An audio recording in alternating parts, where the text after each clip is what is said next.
Hello viewers, আপনারা দেখতে পাচ্ছেন এমডি মাহবুব ইউটিউব চ্যানেল। আমি মাহবুব আছি আপনাদের সাথে। তো আজ আমি আপনাদের দেখাবো কিভাবে এই এসএসসি বা এইচএসসি কিংবা জেএসসি রেজাল্ট বের করতে হয়। তো চলুন আর কথা না বাড়িয়ে শুরু করা যাক।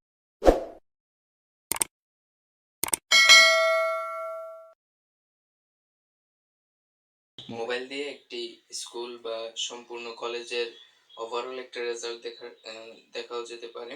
তো সেজন্য আপনারা চলে যাবেন গুগল ক্রোমে। সেখান থেকে নতুন একটি ওয়েব পেজ নেবেন। সেখান থেকে লিখবেন হচ্ছে ওয়েব বেসড রেজাল্ট। ওকে, এই অপশনে ক্লিক করবেন। এরপর সেখান থেকে প্রথম যে ওয়েব পেজটি পাবেন সেখানে ক্লিক করবেন। এরপর এখান থেকে এক্সামিনেশন সিলেক্ট করবেন। তো আমি এসএসসি সিলেক্ট করছি। ইয়ার সিলেক্ট করবেন, যে বছরের রেজাল্ট জানতে চান সে বছরের। এরপর বোর্ড সিলেক্ট করবেন। আমি আমার বোর্ড সিলেক্ট করছি। এরপর এখান থেকে ইনস্টিটিউশন রেজাল্টে ক্লিক করবেন। ওকে, ইনস্টিটিউশন রেজাল্টে ক্লিক করার পর এখান থেকে আপনার ইআইএন নাম্বারটা যাবে। তবে আপনি এটা আপনার অ্যাডমিট কার্ড বা অথবা রেজিস্ট্রেশন কার্ড থেকে দেখে নেবেন আপনার স্কুলের ইআইএন নাম্বারটা। যদি তা পসিবল না হয় তাহলে এখানে লিস্ট আছে, এখান থেকে আপনি আপনার স্কুলটা সার্চ করে নিতে পারেন। আমি আমার স্কুলের নামটা সার্চ করে নিচ্ছি।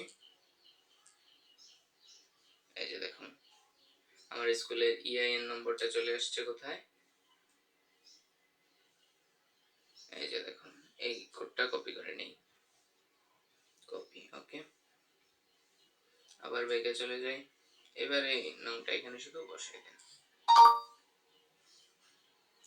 এবার এই নামটা শুধু এখানে বসায় দেন। ওকে, তারপরে এই নাম্বারটা সুন্দর ভালোভাবে দেখে এখানে বসায় দেন। শেষ, ভিউ রেজাল্ট। দেখুন আমার ওভারঅল একটা রেজাল্ট চলে আসছে। দেখুন আমার স্কুলের নাম, বিজনেস স্টাডিজ থেকে এতজন পাস করছে, এতজন জিপিএ 5, সায়েন্স থেকে এতজন পাস, এতজন জিপিএ 5। তো এই ছিল আজকের ভিডিও। ধন্যবাদ সবাইকে।